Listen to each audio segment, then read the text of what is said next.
to sort of so that we can further refine what we are doing and what we are implementing, and taking into account what the different partners are also contributing to this. As I mentioned, it's a collective effort with a number of partners in the Zambia cluster contributing towards the different components.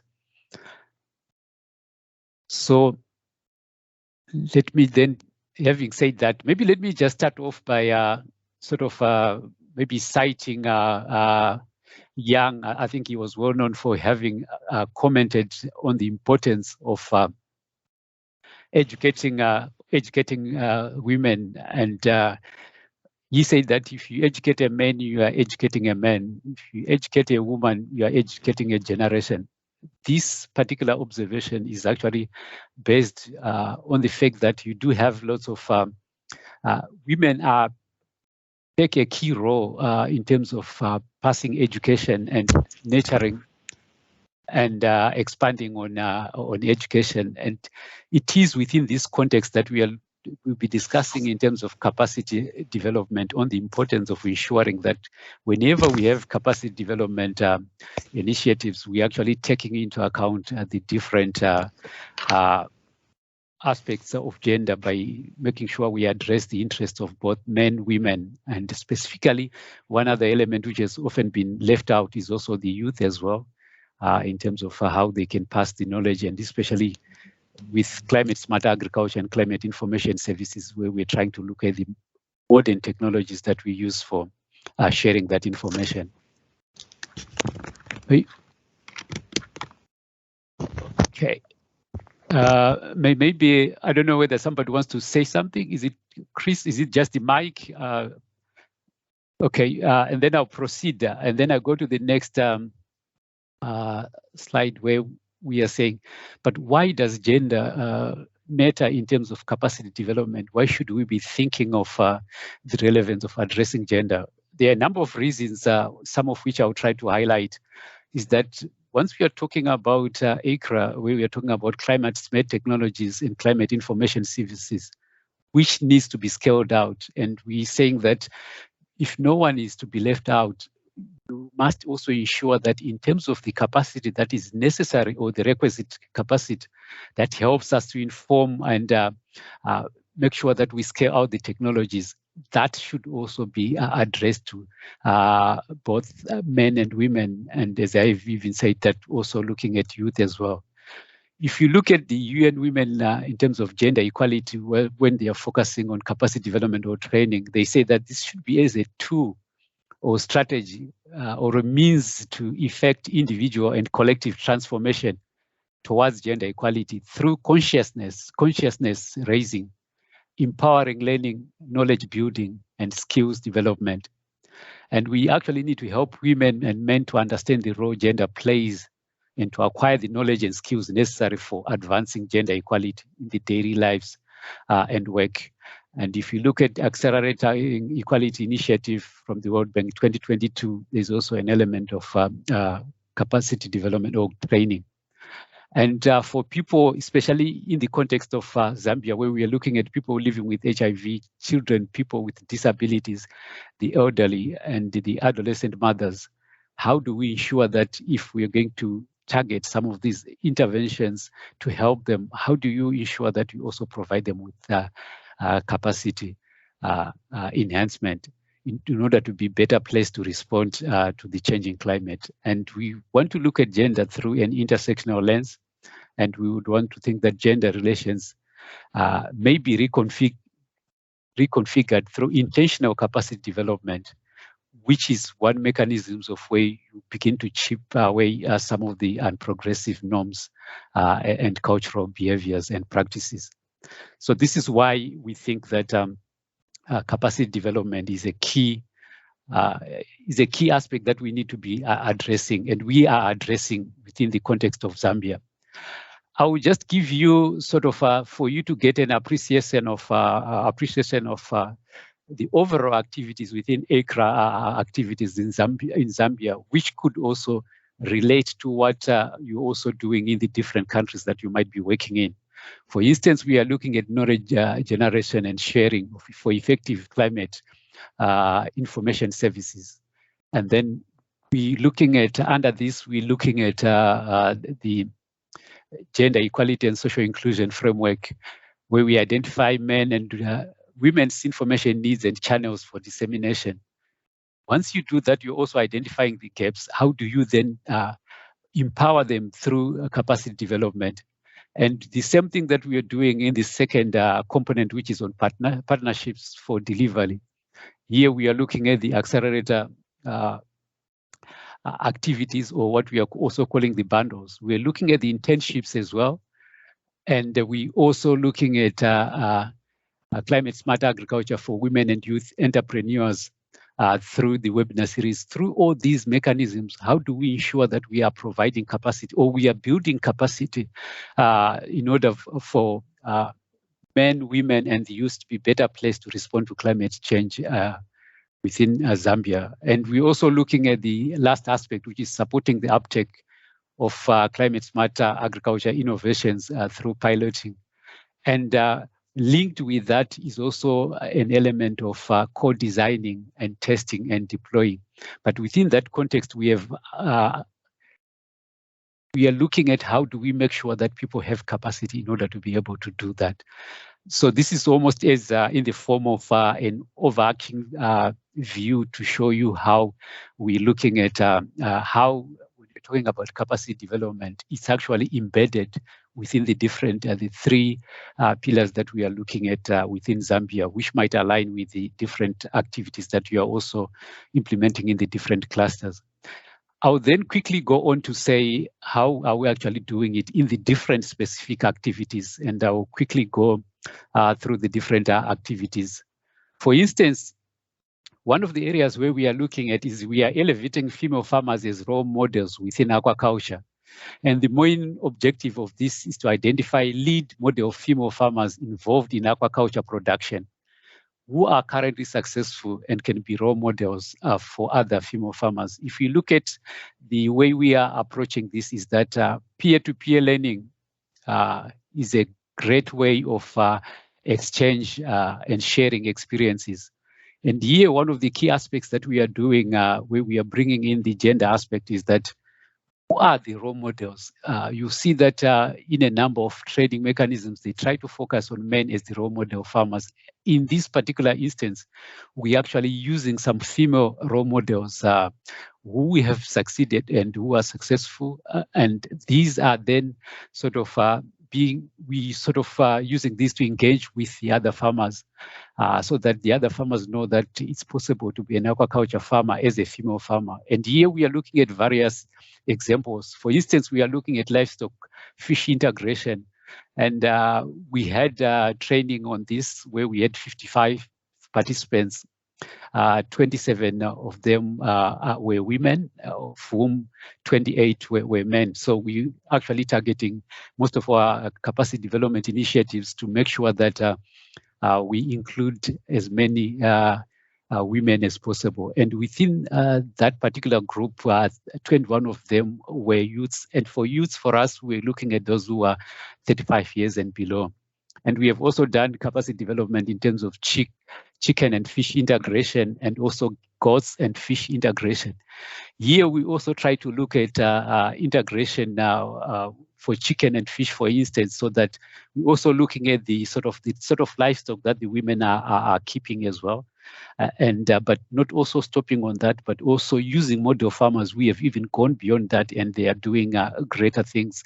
For instance, Ms. Petronera Mupangwe, who has been one of our sort of model female farmers, to help demonstrate that it's possible for female farmers to also be successful farmers as well. And they can also take along some of these farmers as they begin their own interventions.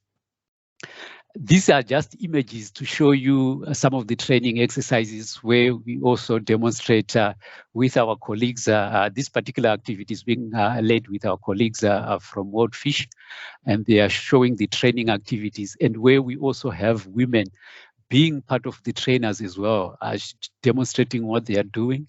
And this, we think that also helps to change mindsets with women appreciating that they are getting knowledge from women, not just saying that women can do it, but women, we have done it, and they are even trying to impart their knowledge, exchanging it with the other farmers in order to encourage them to engage in aquaculture.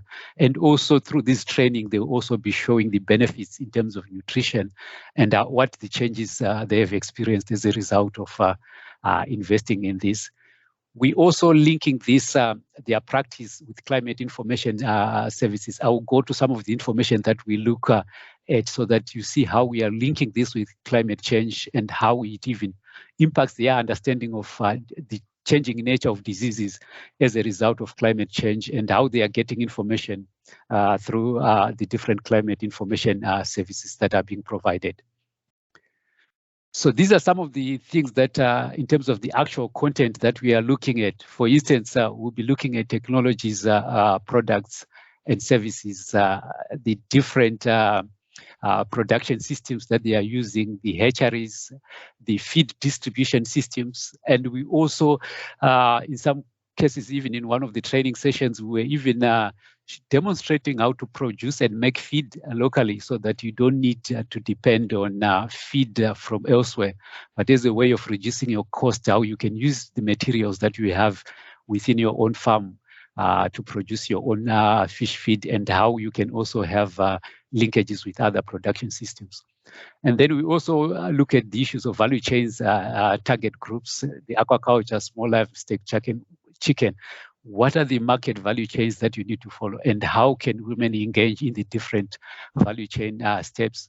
You also look at the partnerships arrangements as well with fish farmers, poultry farmers, looking at aquaculture as a business, and looking at fish seed, and in some instances even organizing some of the women to provide fish seed as well to the other farmers, and also as off-takers.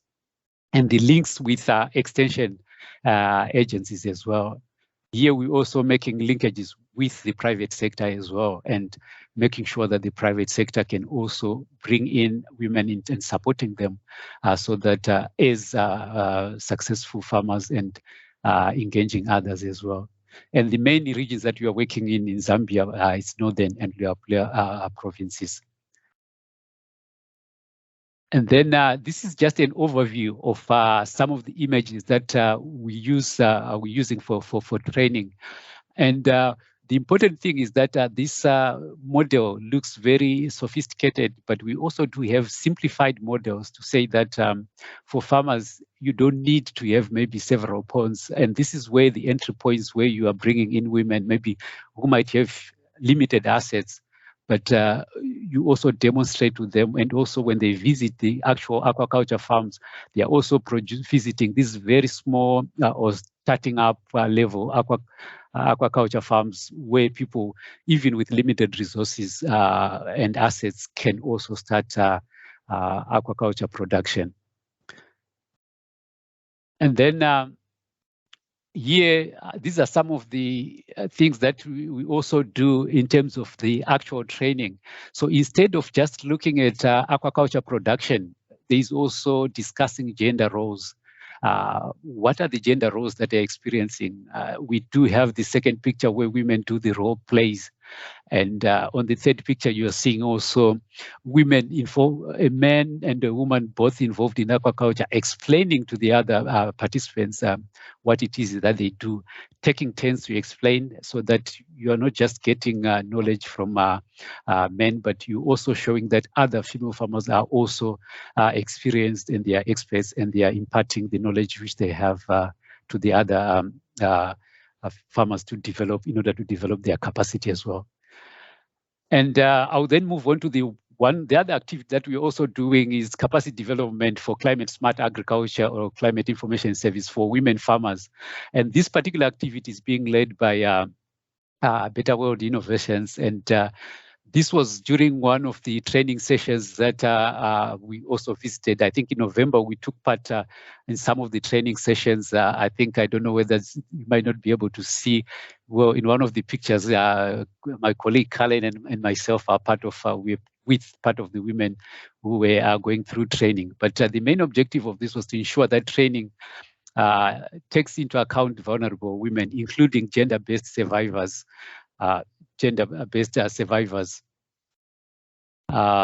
women living with HIV/AIDS, and women more broadly. And for this particular activity, we have our partners, Better World Innovations, have managed to train 7,384 farmers.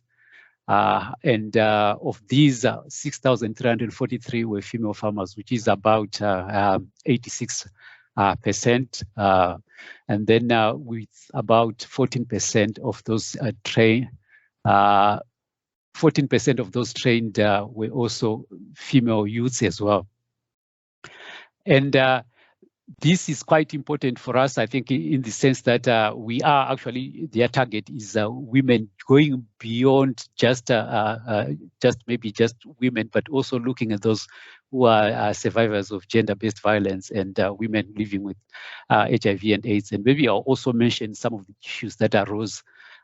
Even Adams, I think, helped us in terms of coming up with social and environmental safeguards, where you are also working with vulnerable women.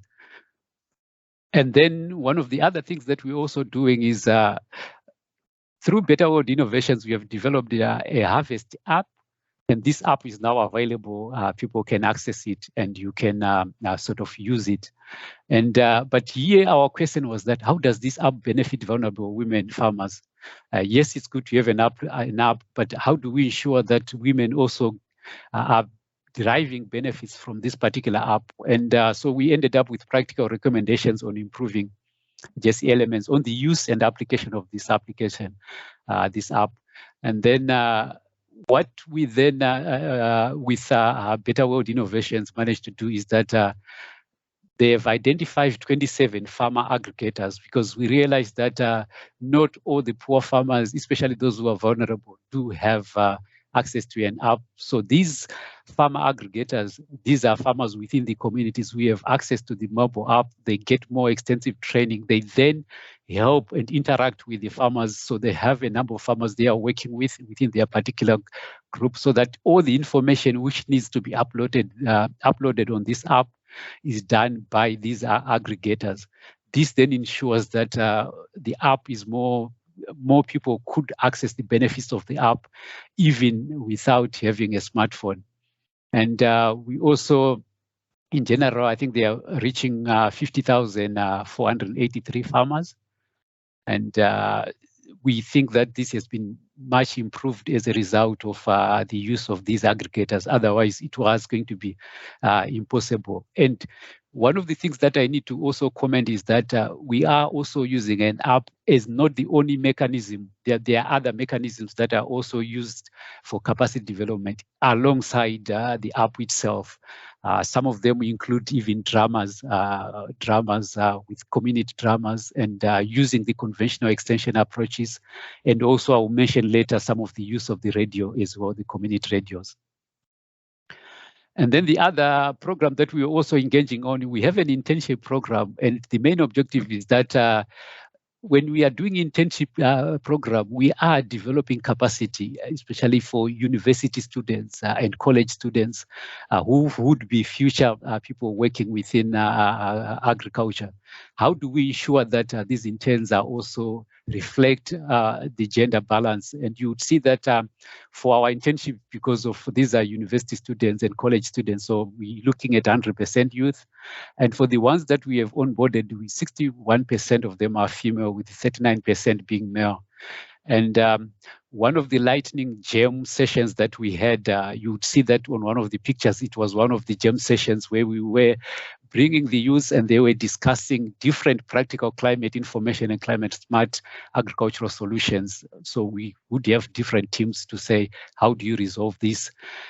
When we were having this, we had 28% female and 72% male. And when we had the innovation challenges as well, we had we had innovation. We are having 100% youths, which were 35% female and 65% male. But you see that for those we ended up onboarding, it was actually 61% female. So we are intentionally ensuring that within AICCRA Zambia, we do include women, and we also making it a point that even for the partners that we are working with, that these are going to be future leaders. So if we don't have gender inclusion in terms of the capacity development, we are actually going to miss an opportunity. So it's one of the areas that we are addressing. We also doing training on agricultural extension on climate information and climate smart agriculture and climate information services, and we're working with partners. Our training is being covered by different partners. We are looking at a number of partners who we have an element of climate agricultural extension training. For instance, Columbia University, our colleague Tufa is leading quite a lot of this training as well. And we have ABC colleagues as well. We have been training for all the different accelerator partners.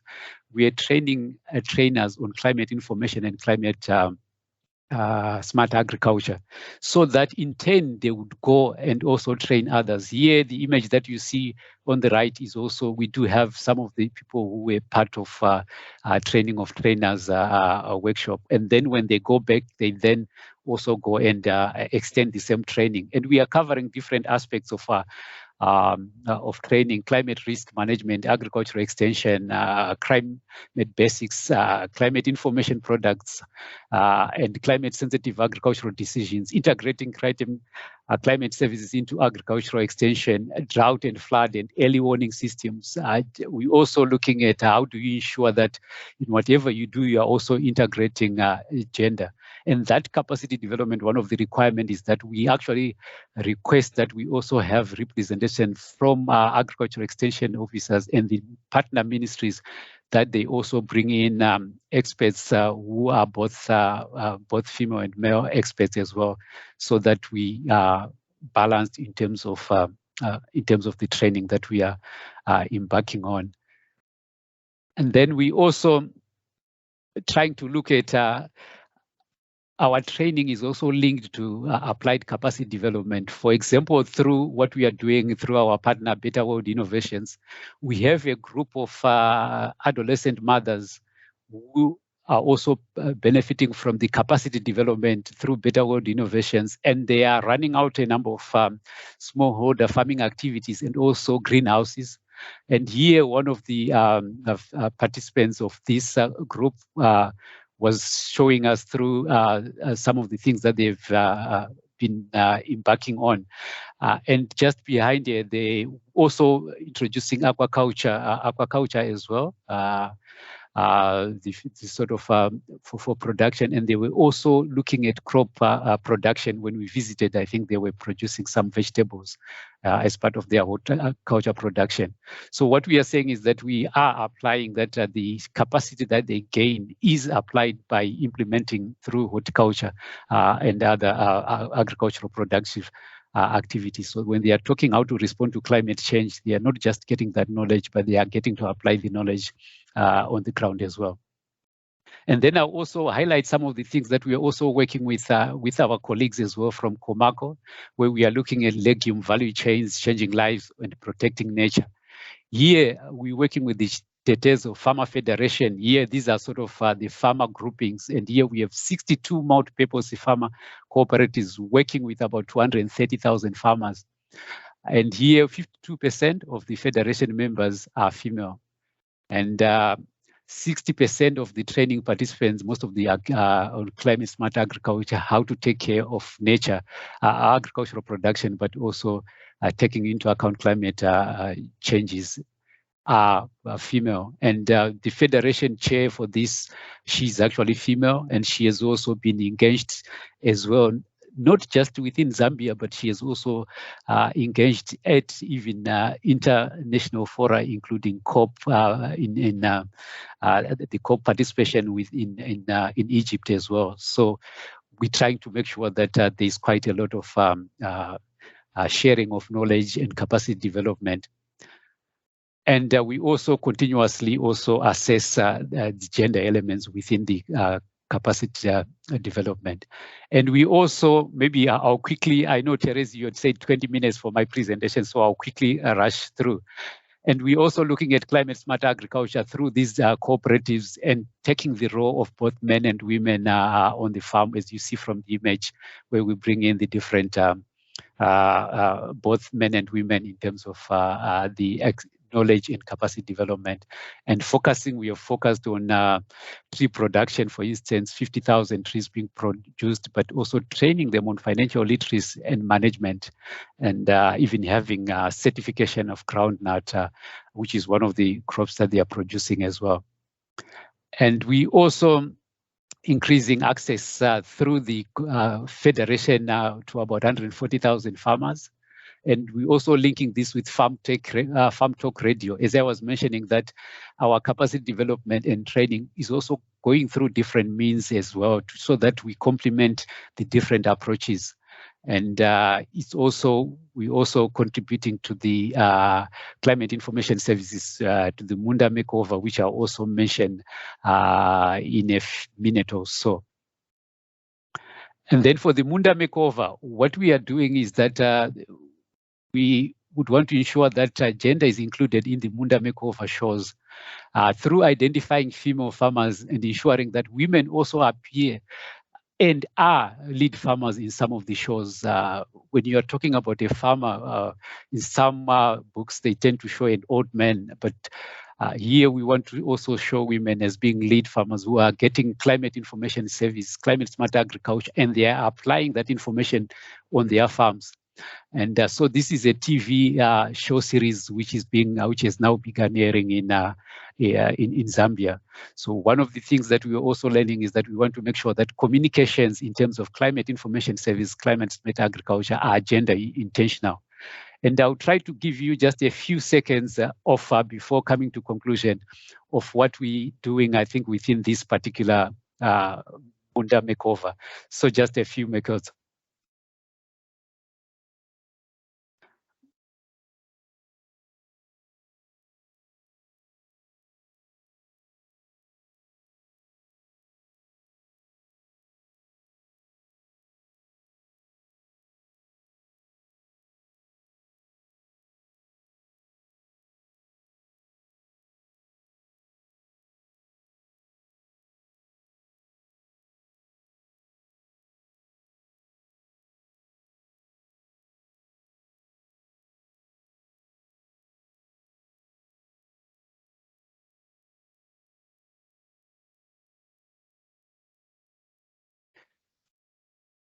So I don't know if you were able to hear the and see the video, but this is what we are then showing.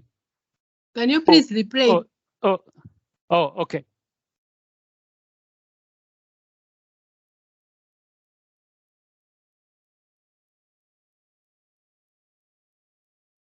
Okay. Okay. Tell us, was it visible or not? I didn't see from my side. I don't know others. Oh, okay. Okay. Let me just a minute. Apologies about that. Or I could come to the conclusion and then it's just a few seconds, 43 seconds. So let me go to the conclusion and then ask just to make sure that you get it before we go to the discussion. If you're not seeing it on the,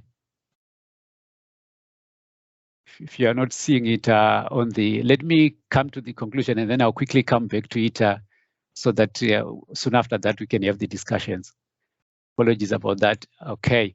So maybe what are the lessons that we have learned? Maybe some of the lessons that we have learned is intentionality on gender.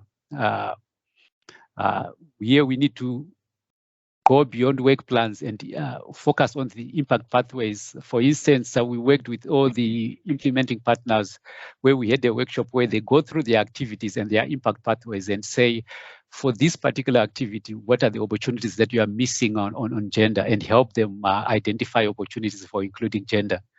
And we also set a gender target. I think the global target for AICCRA is 30%. Within Zambia, we are trying to aim for 40% so that we do much better look at 30% as the minimum, but try to go beyond that. We also, the third aspect is capacity development is a key component for gendered food systems transformation, so that we're not just looking at capacity development as capacity development. What does it mean in terms of transforming the food systems themselves? We're also looking at capacity development as part of ethical consideration for within the context of ethical consideration for vulnerable women. For instance, the detailed reporting, this is what I was mentioning, that here we had a lot of conversation, I think, with Adams as well, in terms of social and environmental safeguards as well. And then we're also looking at going beyond capacity development. What next? It's good for people to know what is it that they need to do, but how then do they take the next step? If they know how to be involved in aquaculture, how do you bring in maybe our partners to ensure that those who want to go to the next level, they apply that particular knowledge so that it actually transforms, it's knowledge which is going to transform their lives rather than just something which they sort of learn, which is not put into practice and does not change their lives. We also look at the issue of partnerships with government, development partners, private sector, and researchers. You see that some of the programs that we are doing, for example, with Better World on the app, we're working with insurance schemes, for instance, and we're also working with development partners who are also discounting some of the insurance so that women, when we talk about climate risk and how they need to reduce that risk, they then know how to respond to that. And there are also ways of ensuring that they can afford to join, to participate in those and apply the things that they are learning. And then the other thing is also conceptualizing how JESI itself is taken into account. I think within Zambia, we have developed the JESI framework. And this framework actually looks at practical ways in terms of the different components that we are implementing. How do you operationalize this in terms of implementing it on the ground, in terms of engaging the training that you are conducting? How do we ensure that even the timing of the training takes into account the requirements of the different women, looking at the time burden that the women have? And also we looked at the agricultural data hub training, fewer female technical staff for some technical activities. We had set these targets, and you see that in some instances, for instance, especially the work that Tufa is doing, I had a discussion with him because one of the challenges he was having is that if you are requesting a particular ministry to send technical experts on a particular field, and in their context, maybe they had fewer women in those areas. So that was one of the challenges that we were facing, but also use it as an opportunity to engage partners to say, maybe in your recruitment drive, how do you ensure that we include more women into that? And then I would say maybe thank you for your attention. And then I will just quickly try to go to share the video. It's less than, it's about 43 seconds. Therese, maybe with your permission, let me just quickly see if I can share that one. Just a minute.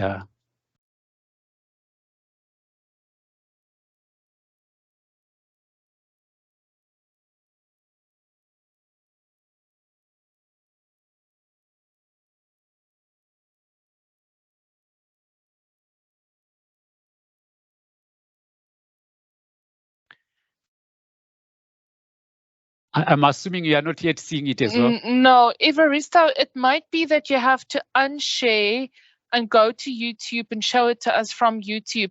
I clicked on your link here and it took me to YouTube and I could see it on my own computer. So I don't know if people maybe want to go that route and just click on your link themselves and then quickly have a look. Okay, thank you very much, Karen, for that. Let me see if I could just a second. If I cannot share it, and then I will maybe just if people could then click it on there. Let me just see if I can. I've unshared now, and I'll see if I and if I'll.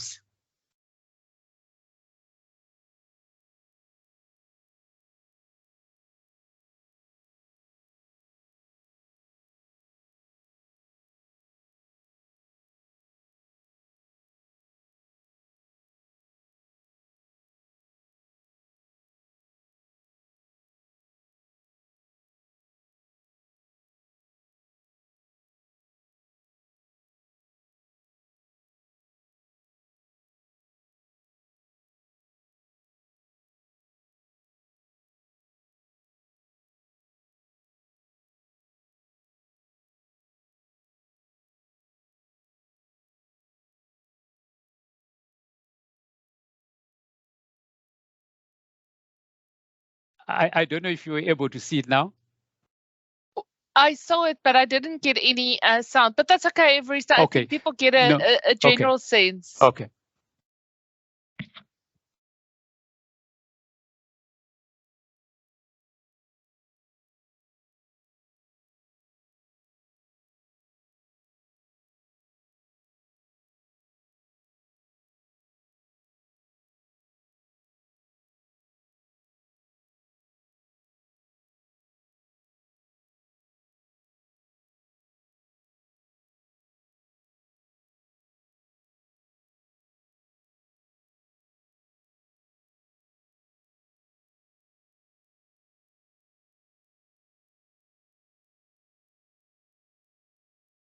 Okay, yeah, thank you, Therese. Baby, back to you now.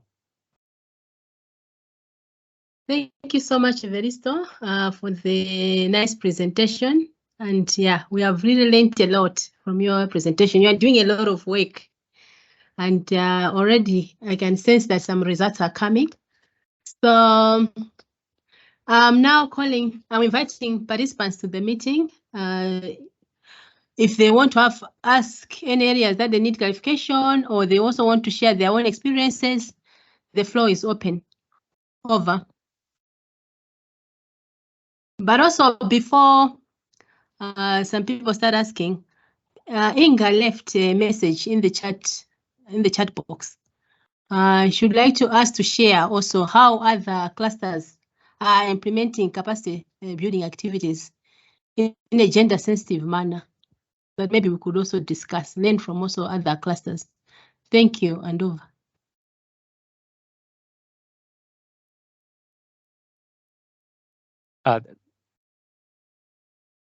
Thank you, Therese. Maybe colleagues are those who might have also want to share some of the experiences elsewhere as well. So maybe I could even start by asking colleagues, for example, from Ghana, for instance.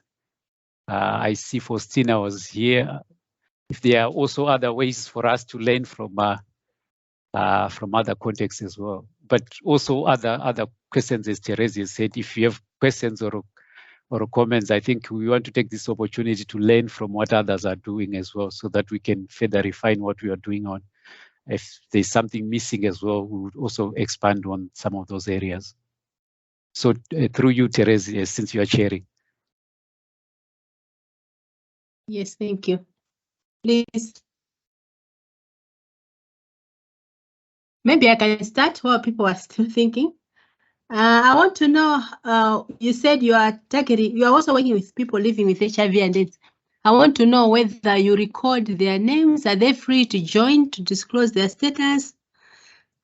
Because I'm asking this because we used to have another project before in Zambia. It was targeting people living with HIV and AIDS, until we changed the title and even the target, that we should just target all the people affected by HIV and AIDS, because there were issues of people not wanting to be known about their status. So I want to know whether in your trainings you do record people come in the open to say they are living with HIV. Over. Thank you very much, Therese. I think you raise an important issue. It's also an ethical issue as well. What we do, we don't record that people are HIV sort of positive, but what we do is we're looking at communities, those who are been affected and also impacted, because some of them could be even women who are looking after maybe children whose parents might have died from HIV and AIDS. But for purposes for our own studies through our partner Better World Innovations, we have actually been working for some time with even in previous programs through some of the UN programs focusing on HIV and AIDS. So they've been working with some of these communities for some time, but what we do is that we don't ask people to declare or even say their HIV and even their names. As I mentioned, I think we had also discussions with Adams at the beginning as well, in terms of how do we handle this in terms of ethics, and also for us not to ensure that we also putting a greater risk on them by sort of pronouncing, you know, that although AIDS is just been around for some time, but there is still quite a lot of issues concerning to people labeling stigma still associated with that. So we don't want our project to, or the ICCRA activities to be one of the reasons why people are more exposed or more vulnerable as a result of our intervention. So those are some of the things that we're taking into account. We're not supposed to be even identifying who. You see from the teams that there are bigger group people with HIV and people we do not have, but we do not ask people to provide names or lists and say who is and who is not. So that one we try to, it's up to the individuals, and there are certain protocols that our partner also follows. And I see that my colleague, I'm also working with my colleague Mnyaradzi. She's also on the ground in Zambia. Maybe, I don't know, she might want to expand or even, I don't know, if some comments or questions. Mnyaradzi. Okay, good afternoon, everyone. I wanted to respond to Teresa. We work through the AIDS network in Zambia.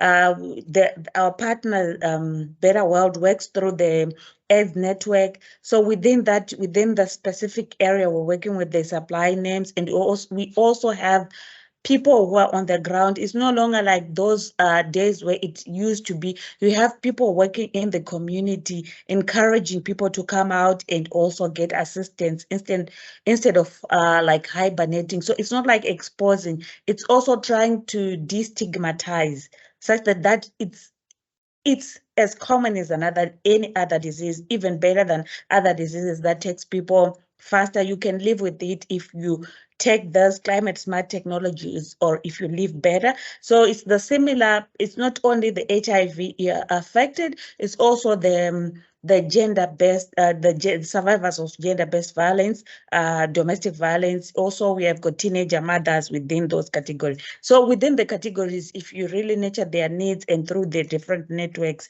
you find out that you end up working with the real targeted groups without stigmatization, but trying to solve and making their life better.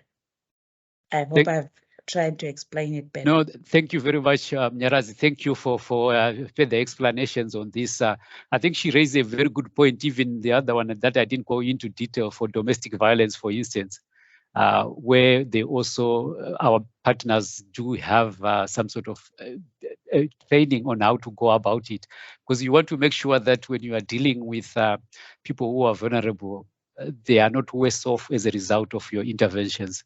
I think that's sort of one of the minimum things that we try to highlight. And thanks, Mnyaradzi, especially on champions. Yes, there are some who are just coming out in open and declaring their HIV status. These ones are maybe through different campaigns, they are doing that. But as a project, we don't put pressure if people do come out maybe as a result of the other interventions, but we don't want to expose people if they don't want to declare. It's up to them to sort of openly declare that. And then I see also there's another hand up, Faustina. Oh, Therese, I think you're the one. Sorry. No, please. No, it's fine. Please proceed. It's fine. Yeah, it's Faustina's hand indeed. Sure. Everisto, thank you for the very detailed and insightful presentation, and for highlighting the many activities that you're doing in Zambia, some of which we are also doing in Ghana, and then we are also having some challenges with some of our activities. So I'm just curious, and I want to pick your thoughts and insights. So with regards to capacitation, when you're dealing with partners and National Research Institutes and other partners of AICCRA, and then you're building capacity, so you really invite them to intentionally bring their female scientists on board within your capacitation activities. So then these partners, as few females as they have, they manage to bring these females on board for your capacitation activities, and then it almost looks as if beyond the capacitation it ends there. These scientists go back to their organizations and it's business as usual. Like, you don't really see these women running with the capacity, the insights they receive from your your capacitation activity. So it feels like, well, just another activity, and then it ends there. So I'm curious, because in your presentation you also highlighted, so beyond capacitation, what next? Do you have any insights to share on how you really move beyond just the attending the capacitation activity to they using these insights and knowledge within their organizations? Thank you very much, Faustina. That's a key challenge. We almost are working on it, but we also, I don't think we have the perfect solution for that. For instance, that particular activity that we are looking at on climate information services, especially the one that Columbia University is leading, you would see that it was a major challenge, and we have been through them engaging the ministries to highlight the importance of having women take part in the actual training. The good thing about the work that we're doing is that we're not just training and then leaving them, because it's also part of setting up a database within the ministry. It's going to be coordinated by the Ministry of the Green Economy Ministry. So it's something that is not just for training, but we're also helping set up the system. One thing which was quite interesting, especially with this particular, with government staff, is that in the initial training last year, there were a few women, as I said, but this year, later this year, there is also going to be training, I think, in New York.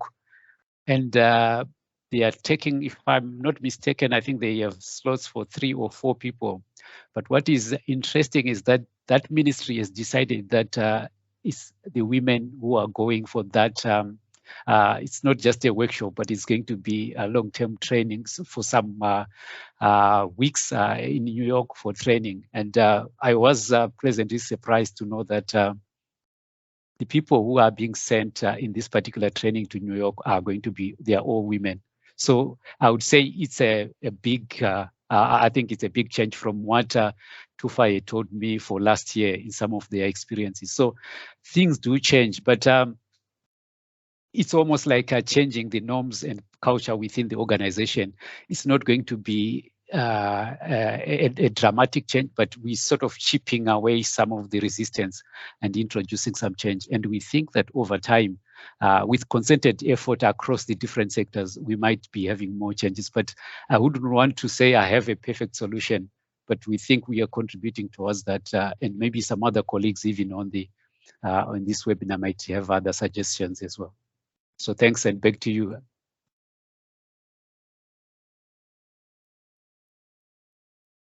Mine is in relation to what Faustina has also said. Now, among farmers, I want to know whether, other than the training activities, whether you're also capturing results. Like after the training, what next? Are you capturing those results that, as a result of our training, this has happened? Just the way you've mentioned about the scientists. Thank you. Yes.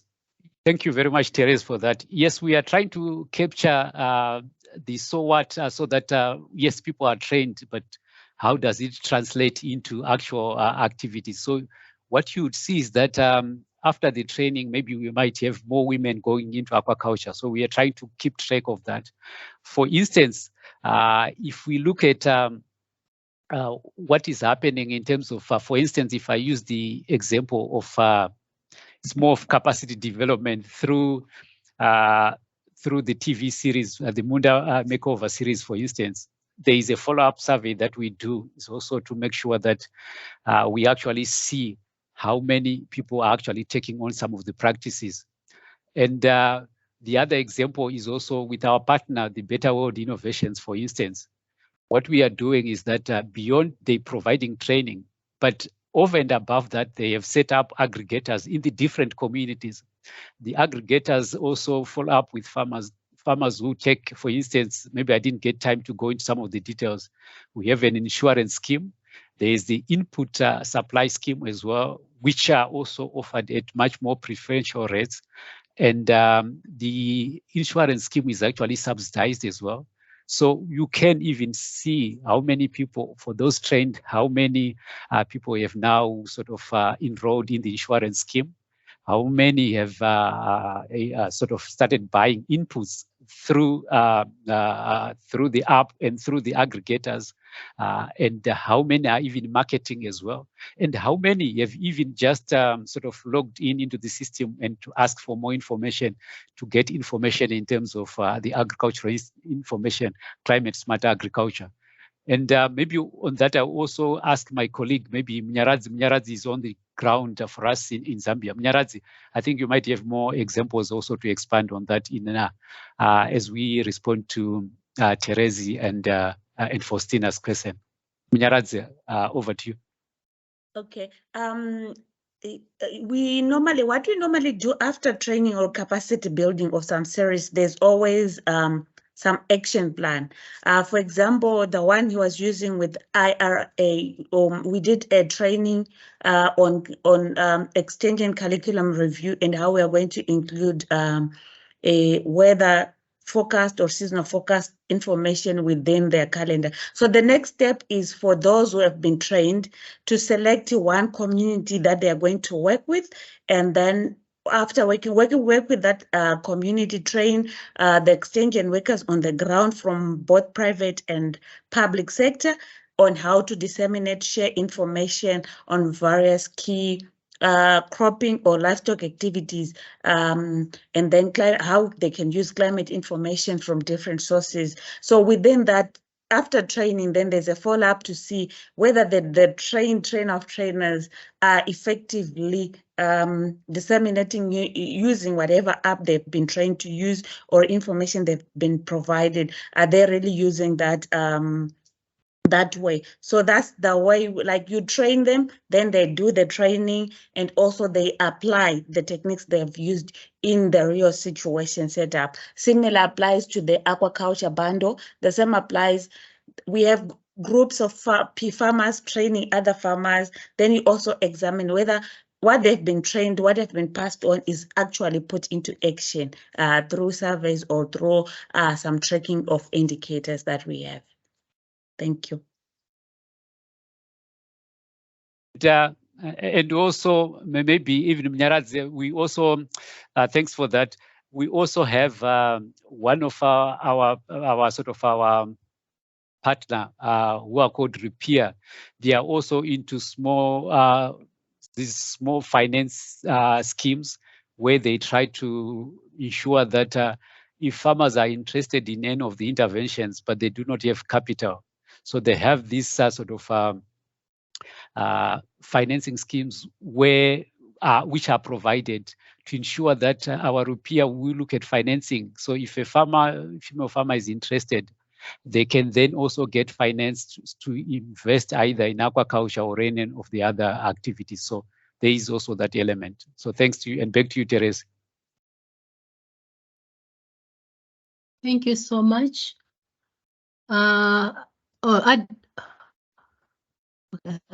Faustina, is this the same hand you had before, or is a new hand? It's a new hand, and okay. I just want to take an opportunity of this discussion, and also because it's on this call to raise an issue. So I think in the beginning of this program, as part of the safeguards with both our community and partners had to sign some sort of I've forgotten the name, but they had to sign an agreement to safeguard the work and their activities, especially for the partners and the staff that they are bringing on board for the program. And then in relation to also the second case study for the GSI team, which really it's paying attention to advancing, to helping women scientists in advancing in their organization. So I want to raise this issue and also pick on the thoughts of Carl over here. So in some of the implementing years, you would have female scientists as part of the staff that the partners bring on board. And along the line, you realize that some of these females are dropping and then they are being replaced by men. And it looks more like these are quite peculiar to the kinds of challenges they are having at the organizational level. But then instead of we seeing more female coming up, we rather seeing a decreasing number of females within our our partner organizations. And I know these people are, per the agreements they sign, are also supposed to ensure that they put in place some strategies to allow these women advance and also provide strategies for work-life balance for these women. So as an intervention, I'm just curious, at which point do we really let partners abide by this agreement, and at which point their organizational rules and regulations really take the precedence? Because it's quite challenging. And even for the females that are still within the partner organizations, the challenges are real. And so even if they are not asked to be replaced, some of them might possibly willingly step down. So I'm just curious, and also to pick on the thoughts of Com. All right, thanks a lot, Fosti. And in fact, it was my time to ask questions, but you have asked me a question. So I'll start with answer, and then I'll go to my questions I have for Everisto and the team. So it's good you brought this up. Essentially, with the safeguards, when it comes to inclusion, our attention is on understanding the key risks and barriers to inclusion. So if it is about women, trying to understand the challenges and the key risks that works against their inclusion, and working with the project teams to promote inclusion. Now, the issue you have raised has two dimensions. First, at the institutional level, and second, at the project implementation level. So you talked much about the institutional level, where partners committed to maintain female employees and also use their services to implement project activities. And if I understood you well, now that is not happening. And is there anything that we could do? And the second one relating to the extent to which women on the grounds are benefiting and whether those we enlist retain or they drop. Now we can look at these things at two levels. First of all, when it comes to the institutional aspect, this is the very first time I'm hearing of this particular challenge on the AICCRA project. But that notwithstanding, what in the meantime we need to do is to seek to understand why they recruit or women joined and they drop. Because without that understanding, it will be very difficult to appreciate the situation and actions that need to be taken to sustain the interest, commitment, and participation of those female staff in the project activities. So as a team, if that is what is coming out, then we need to itemize it and work towards understanding the situation and coming out with actions. So I want to get it very clear with you, first thing, whether this is happening in Ghana and in what aspect it is happening. Because regarding Ghana, what I understand about your project structure is such that you have females you have recruited as PhD student. Is it that area that you are facing dropout? And then you also have some females you recruited as lead farmers. Is that area you are facing some dropout? Or where exactly are you facing the dropout so that we can assist you in finding solution to that? But that notwithstanding, in most cases, it tends to go back to the traditional social, cultural, and political element that works against women involvement in project activities. So we just need to understand what is happening and what we can do to help the project team. Practically on the ground, for wherever we've been working, we try to conscientize the project team on measures they need to pay attention to ensure involvement of women, and we follow up to check whether those actions are working.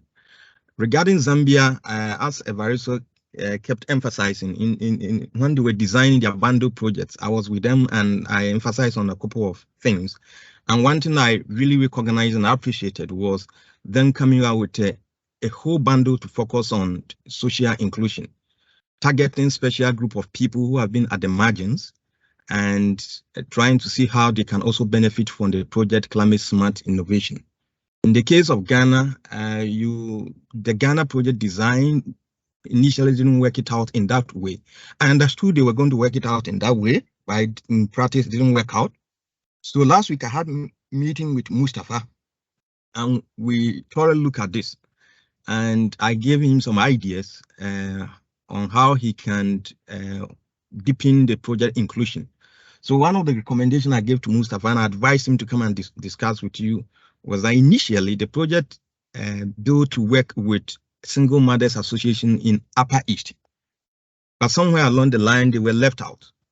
So I told Mustafa that for this second batch of demonstrations or activities, field activities, important the Ghana cluster program and get enough resources to go and work with them. So yeah, so at one end it's cultural and it's social, but at another end is about programming and the decision of the program leaders, and that's why we need to sometimes push, because without push you wouldn't get people committing themselves. Now to this extent, let me ask my questions and then we can progress with the conversation. So Everisto and bundle 1, there were plans for supporting some farmers through loan scheme to access solar irrigation system. Can you share with us the extent to which women were able to benefit from this package?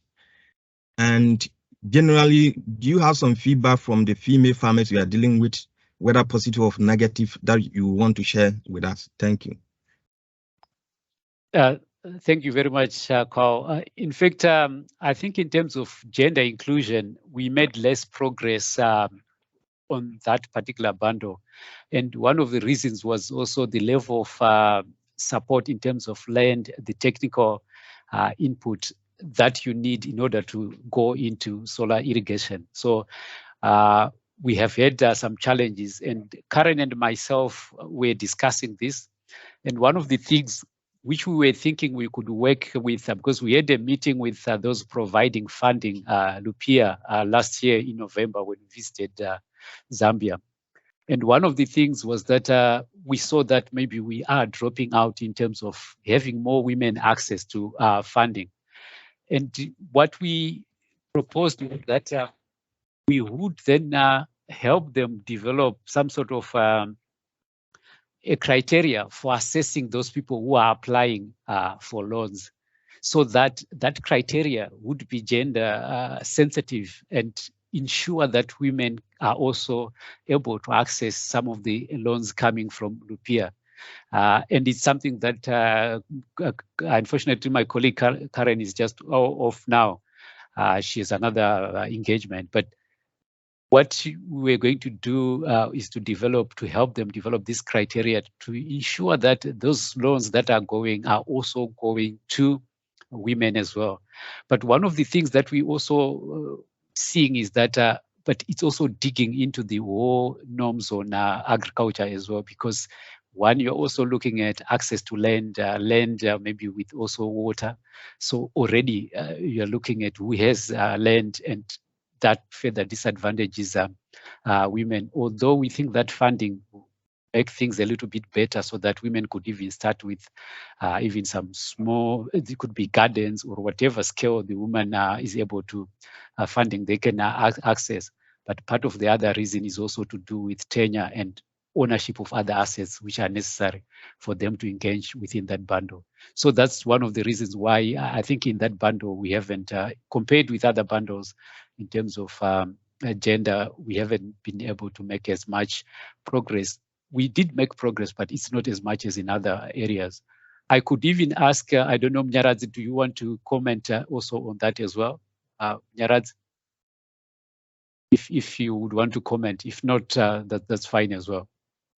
Okay, they have premiums and packages depending on what, for women, youths, depending on what enterprise they are venturing into, because there are some, they have some horticulture and some aquaculture premiums, like loans, for that are mainly meant for women and youths, mainly women and youth, because they operate at the certain stage of the value chain, either as aggregators or as producers. So they access those ones, and with the help of the other partners within the bundle, they help them with information on their sales volume. So they have designed a sort of a premium package particularly meant for women in a particular value chain. Like if you're focusing on aggregators, how much are they putting through the market? Then they can then rate how much they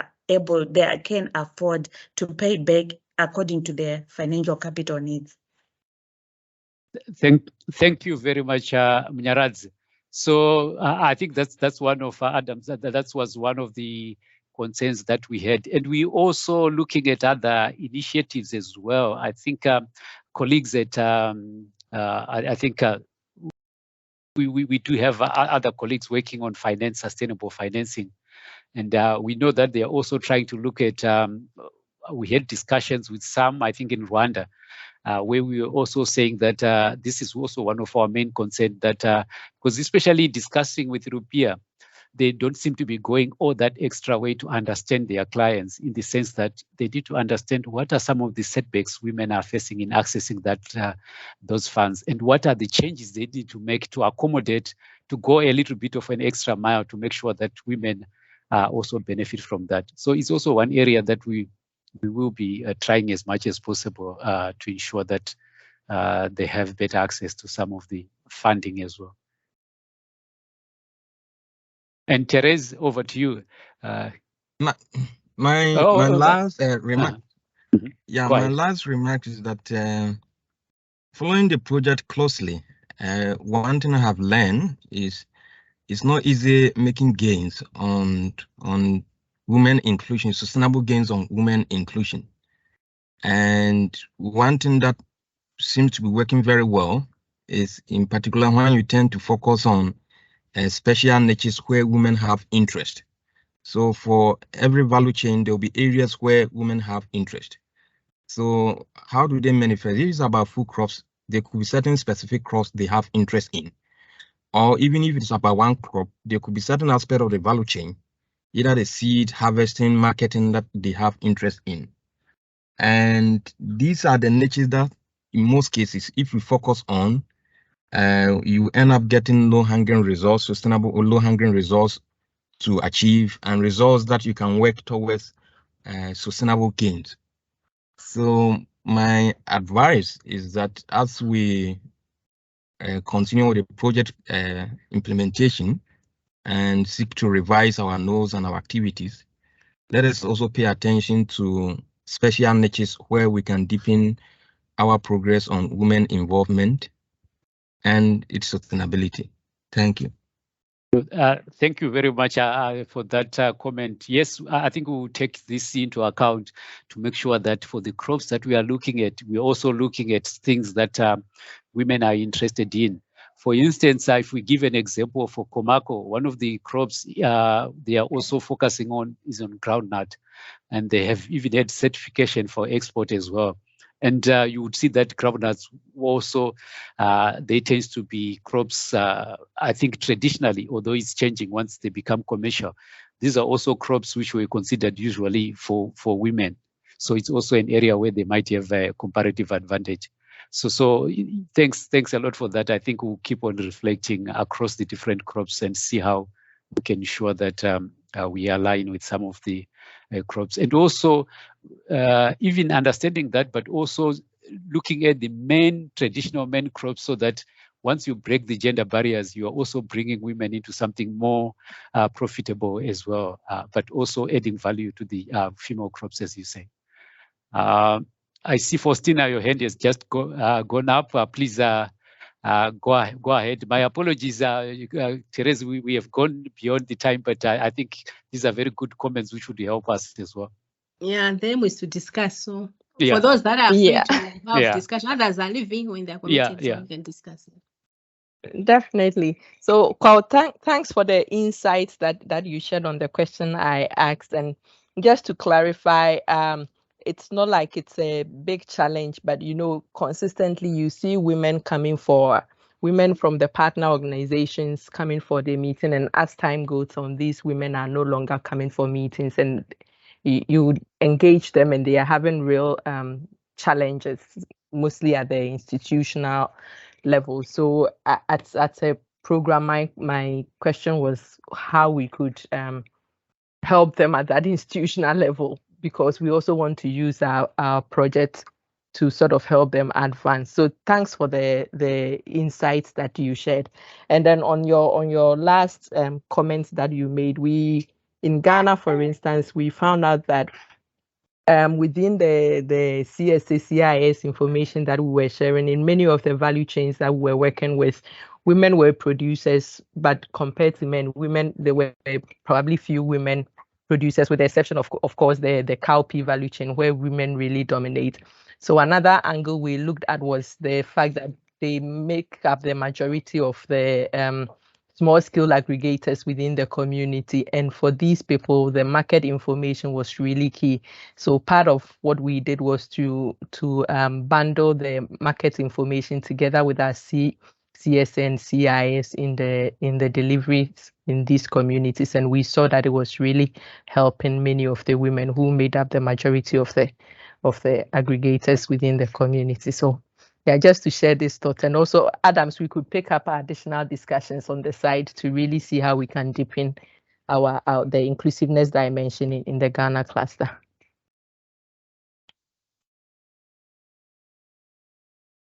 All right, thanks for Steve. So my quick reaction, the first point on getting partners, female staff at work, is for you to deliberately, right, create spaces and target their inclusion. Because until you push it in that way, that recognition and space will not be there for them.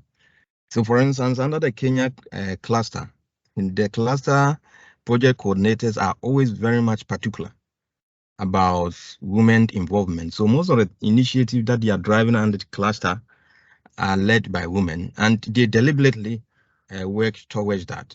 So for instance, Alliance is working with 3 universities, and activities with all the 3 universities are being led and coordinated by females within the institution.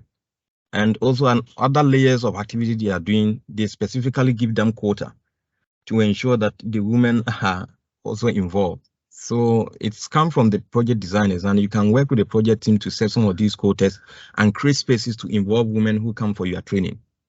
Then yes, on the grounds, we need to have a meeting, because there are a lot of ideas I could share with you and the Ghana team to deepen women involvement, because recently we did a study, and a lot of things we realized from that study could be useful for the AICCRA project. Thank you.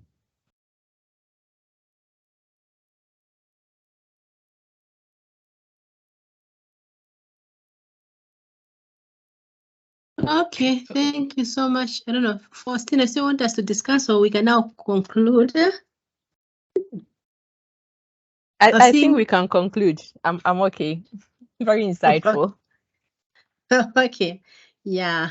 Indeed, the presentation as well as the discussions have been more insightful, where we have also agreed to look at some areas that we need to improve. But from my case, since I joined the project only last year, September, on the solar irrigation, since you're saying the challenge that is there is that for women to participate, the issues to do with land ownership and all those things. I don't know whether within the AICCRA project, we're just focusing on the crops that the CG centers that are in the project promote, the crops as well as the products like the fish and the water. Because I'm asking this because when I was working with UN Women, we were also promoting irrigation using greenhouses that were using solar irrigation, solar-powered pumps in the greenhouses. But we were trying to empower women through horticultural production, so that because the horticulture crops like tomatoes, green peppers, they fetch a lot of money, especially with the hotels. So I don't know whether within AICCRA, with that irrigation that you have in Chipata, is also focusing on horticultural crops, or we just have to work on the crops that the CG centers promote. Thank you. Just for my clarification. Thank you, and over. Thank you, Therese. I think what we're doing, I think in Zambia, we are actually looking at solar-powered irrigation as a climate-smart response to climate change. So we actually not specifically guiding the crops that can be, we actually using, it's a technology which is used for agricultural production. For instance, if you look at some of the adolescent mothers that I was talking about, they have greenhouses and they are producing horticulture. So it's not as if CG we promoting specific crops, but my understanding is that based on the feasibility and the knowledge and the marketing that is available, because remember some of the people are getting loans to get the solar powered irrigation. So you need to produce something which provides a higher return for you to pay back and also be profitable. So we not, my understanding, maybe I'll ask my colleague Mnyaraz, but my understanding is that we are not advancing or promoting a specific crop, but it's a technology which is climate smart, which is appropriate, but can be used to produce any sort of crop that will provide a good return for the farmer. Mnyaraz, maybe you might want to also respond on that. Okay, the solar irrigation component in Eastern Zambia that is run by CADESA, it's mainly horticulture and also for maintaining of natural resources. Within that, though they're going to have 5 hectares under irrigation as a community garden, they're also going to have a woodlot around the garden for water conservation and also for climate, building climate resilience, the carbon sequestration issues. So it's not only for carbon, you know, the issues about how women invest so much in when they, in terms of looking for firewood, charcoal. So one of that if you have a woodlot where they can pick dried or dead wood, then it would help them on their way from the garden. So it's mainly a horticultural garden that will sustain the whole community. Okay, thank you. Thank you so much for that. And yeah, I've learned a lot as well today. Because I got confused when Everisto at one point mentioned of granite, kept mentioning granite as a women's crop. I was wondering what is happening to the horticultural crops. Anyway, that's fine. So thank you so much, colleagues, for your participation to this wonderful webinar. The next person that will present will be Adams, but the date will be announced depending on his availability to give the presentation. Because we agreed that we'll be working together. The gender social inclusion is also in the social and environmental safeguard issues. So he's also going to give a presentation. Thank you so much and wishing you a wonderful day. And I've recorded and I'll share also with the colleagues from communication, as well as Sophia, who wanted, or from your group, whoever wants the recording, I will provide a link we can share. Thank you. Thank you very much, Therese. And maybe just for the groundnut, it was for Komako, it's not for irrigation, I think, just in case, sorry, I might have miscommunicated, but it's usually we have groundnut. It's also Komako, they are doing groundnuts under cooperatives, not under irrigation. Yeah. Okay. All right. Thank you. And thank you for sharing, and thank you.